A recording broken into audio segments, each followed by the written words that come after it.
Hey guys, and welcome back to another video, and I hope you are all okay on that side of the screen. Now today I've got here another budget phone. This one is more on the mid-range and it's called the Ulefone Gemini Pro. And that being said, let's take a look at it.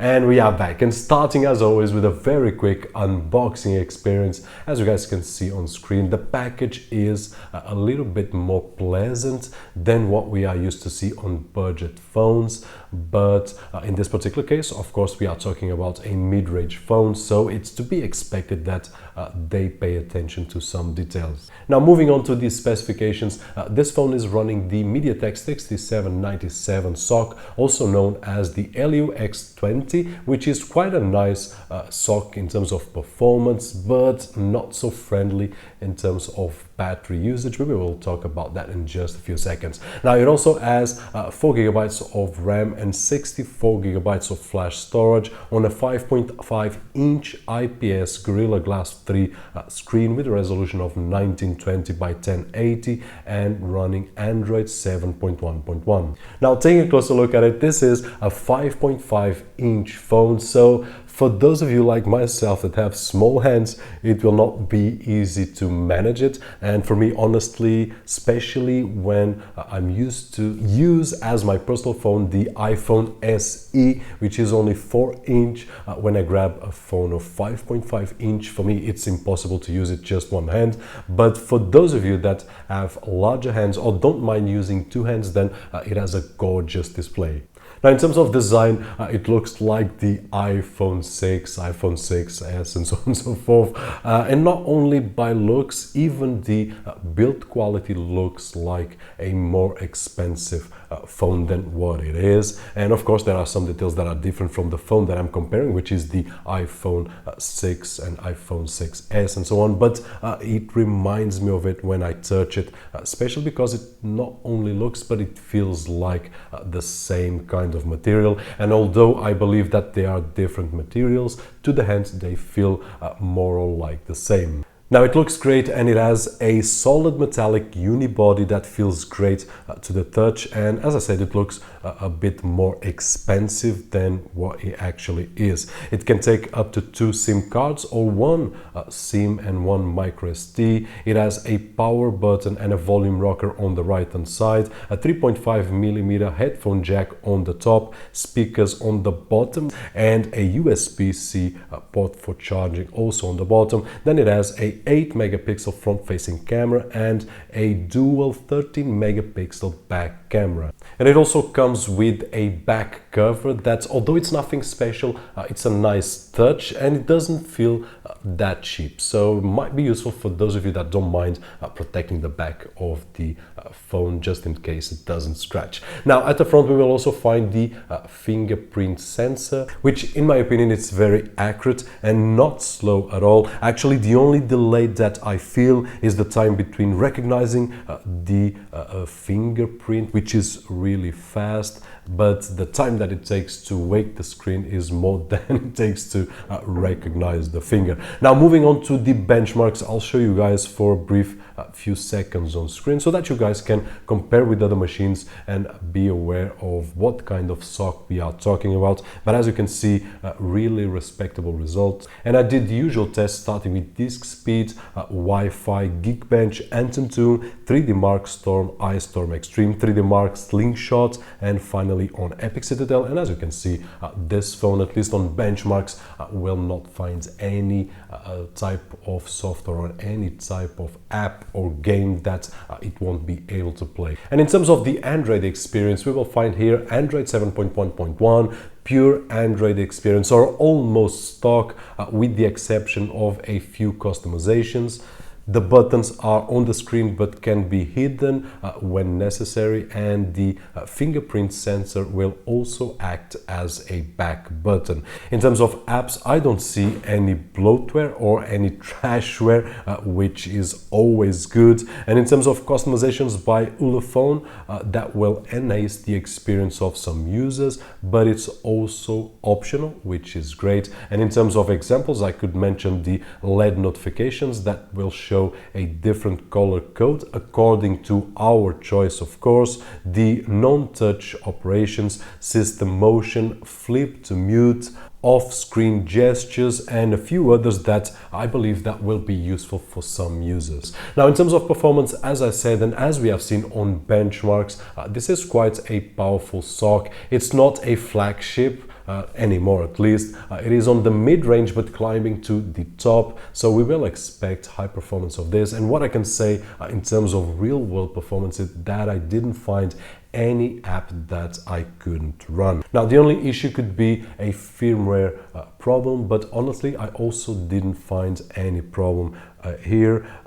All the apps that I've used worked great, including those that I use on a daily basis, and also to test out this kind of device, including Kodi, Plex, Netflix, YouTube, also some gaming. As you guys can see on screen, I did play around with Respawnables and Asphalt 8 Airborne, having just a great experience, and also did game stream tests, which this screen with a 5.5-inch IPS panel looks really nice on my gamepad, my iPeg gamepad, and as you can see I could play it without any issues. 1080 resolution with 60 frames per second, which is the maximum of this screen, by the way. So with a really great detail, I had a great experience game streaming my PC games to this Android phone.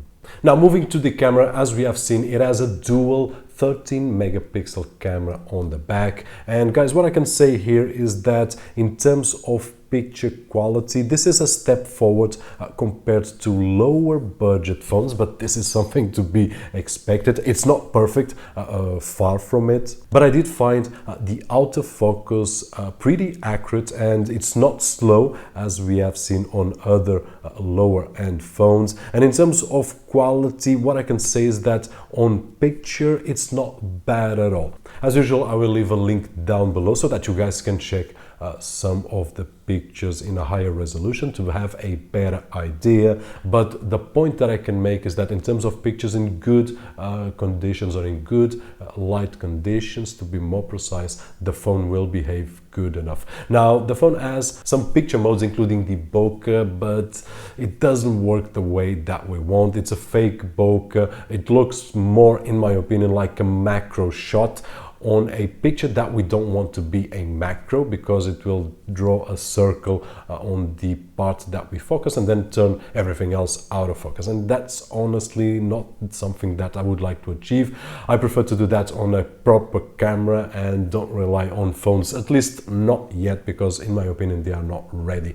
Now, in terms of video quality, it will shoot 1080 and it will also shoot 4K, but guys, the 4K and 1080, we will not notice any difference. And after I shoot those videos, a few of them I did play on my 4K display, and I see no difference. Honestly, it takes 4K footage, the files are there, the pixels are there, but in terms of real world application, I see no differences. And this doesn't mean that this brand is lying to us, just means that the quality is the same. So it's recording in 4K, but you will not see it, so I would not get this phone for the 4K capability. Nonetheless, in terms of quality, just my result here, and I'll show you guys also on screen, is that the video I was expecting to be a little bit better after I saw the pictures, which actually had some really nice quality, including the front camera pictures. I was expecting a little bit better of video, but as you guys can see,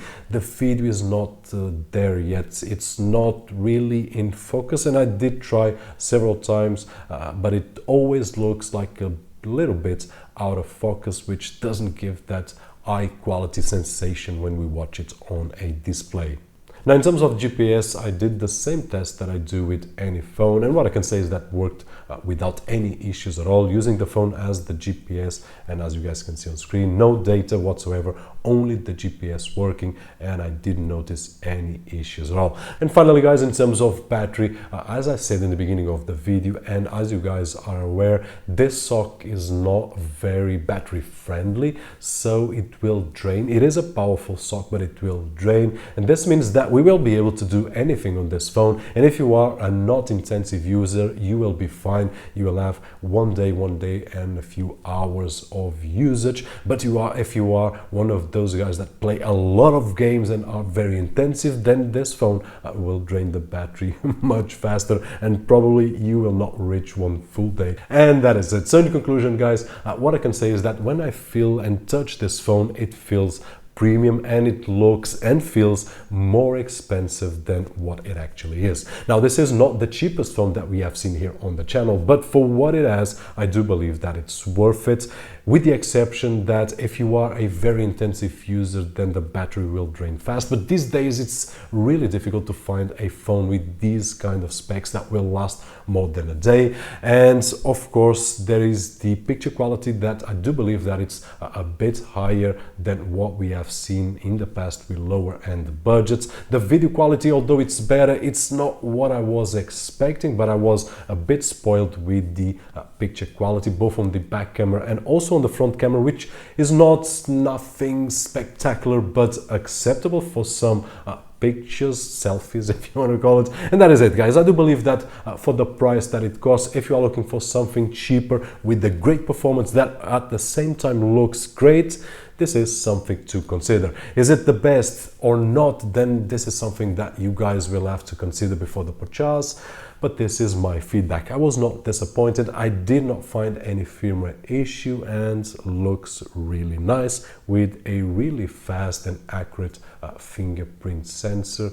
And that is it. Hopefully this video was helpful to decide if this is for you or not. As always, my name is Roberto Jorge, and I'll see you guys on the next one.